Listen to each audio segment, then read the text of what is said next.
Kano ke katundu kaffe akobadde okimanyi mu malindirire.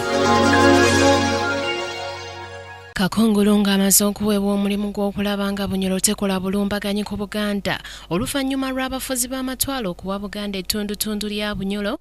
Omwali n'amaserengeta g'omugga Kafo mu 1896 Kakungulu eyali tawena mu kunaawuza entalo yagenda mu lutalo lw'Abalango bwe baali balwanagana n'abateeso. Luno nno terwamubeerera lwangu n'akamu anti basajja baabawerera ddala 5 baakubwa ku nsolobotto ne bafa n'emmundu 27 Abalango ne bazeddiza. Wadde nga kyamukosaamu Kakungulu ne basajja be beesasuza bulungi anti baagabana ente n'ebintu ebirala bye baawamba e Lango. Lwachalumu mu mwaka gwa 1899 Kakungulu yeegatta ku Major Evat mu kaweefube w'okuwamba Kabalega ne Mwanga abaali beekukumye e Lango. Kakungulu mwene ye yali avunaanyizibwa ku kukwata ababiri bano era bwe baali bagezaako okudduka ku kyalo Oyam mu disitulikiti y'e Dokolo Kabalega yakubwa amasasi ku mukono ng'era guno gwatemwako.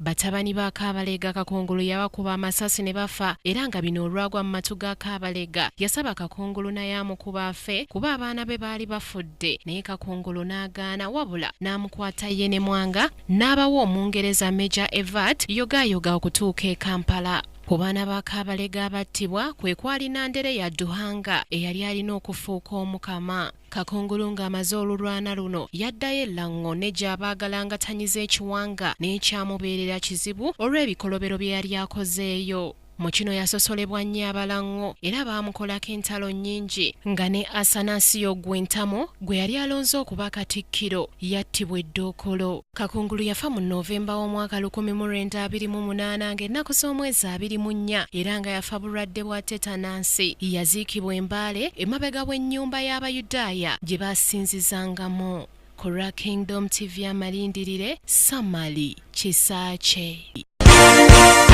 This is Kingdom TV.